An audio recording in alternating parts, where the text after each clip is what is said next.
There's a lot more opportunity that people aren't willing to accept. We're in a very doom and gloom right now where everyone, again, we talked about the victim thing earlier, and everyone's like, it's impossible to get ahead. It's a why do anything, because everything's so hard right now. And obviously inflation was brutal, especially when it was nearing that like 9%.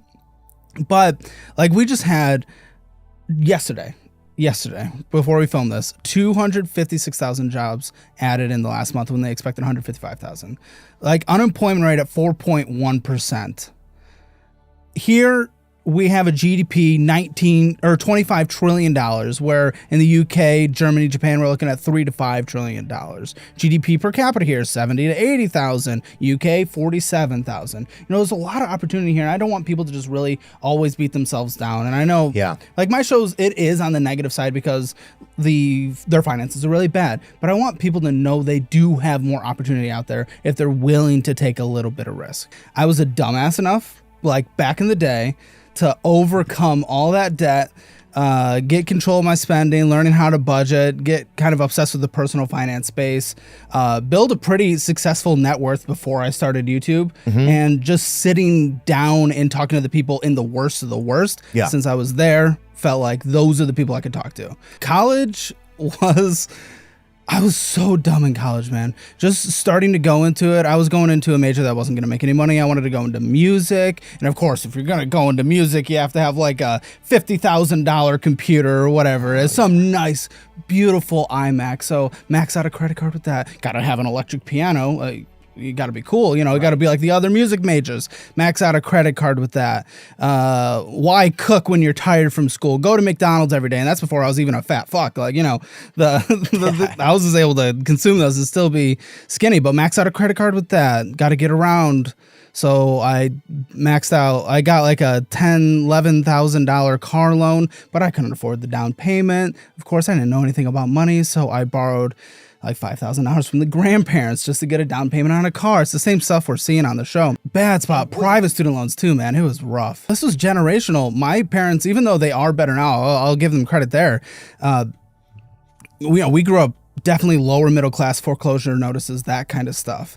And at that point, when the people who would teach you about that kind of stuff, because our school system really doesn't, at least in Michigan, and I don't think Texas either, at that point, you rely on them to teach you, but they didn't know anything. So I was just continuing that cycle. So every time you see people coming from a lower middle class background or a poverty background, it's just that endless cycle because you can't learn from anywhere. And you have to get that drive somehow. Honestly, 60 to 70% of Americans say that they report feeling stress about money. 60 to 65 say they are living paycheck to paycheck. 50 to 60% can't cover a $1,000 emergency. 1 in 4 have no retirement savings. Median 401k balance is $30,000. There's a lot of things that people got to catch up on. And the big thing that kind of sucks, and this is where I do feel bad for any younger generation, where college is getting more expensive, life gets more expensive. That's what happens.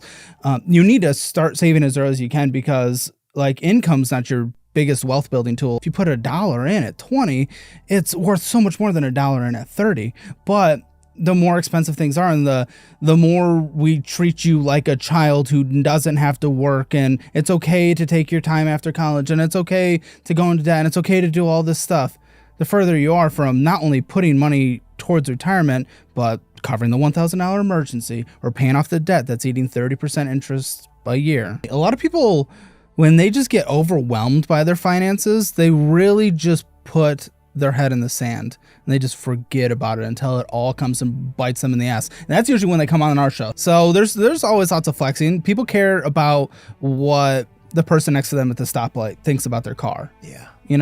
Even though that person will never remember them 30 seconds from then. Yeah. I've had lots of people that I talk to where I try to get them out of a $40,000 car loan when they make $30,000 that they can't afford. And I'm like, let's just try to get you into a $10,000 car. And then they scoff at a $10,000 car. Like I'm going to be seen in a $10,000 car.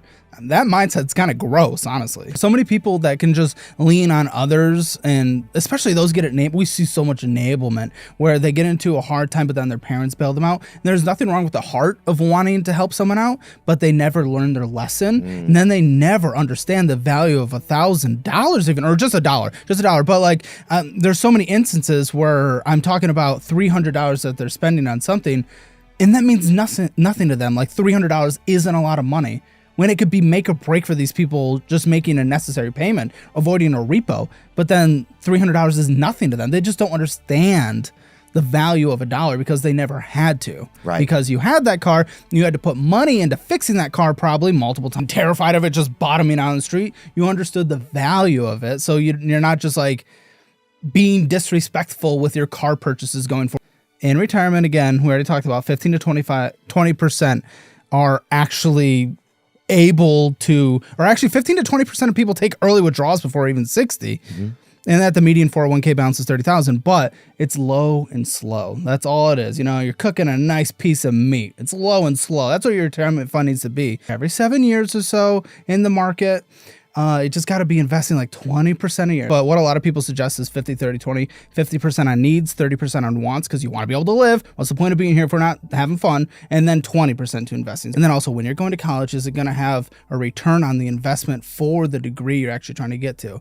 And if you don't know what you want to do, there's nothing wrong with taking a year off between high school and college to figure some things out. Maybe do a trade, look at a trade, see if you're interested in that. Best thing you're going to get if you're just buying into the overall US stock market is an 8% return averaged out, because that's what it's been all up years, down years since the beginning. Has been 8%. So if you have 15% debt, you know, you're just not making the difference. Yeah, I mean, there's nothing wrong with dropping some McFries, you know, just to try to pay the bills. People look down on that. There's nothing wrong with these extra, you know, for the fast food jobs even, just while you're trying to pay your way through school. There's nothing wrong with the side hustles either, kind of like the power washing. A lot of people view that as like a side hustle, hopefully turning into a full hustle at some point. Just get into a bank as well. Get into a bank, work as a teller, sit down and just talk different loans to people as well. I mean, there's lots of jobs that don't necessarily require a degree that you can get into.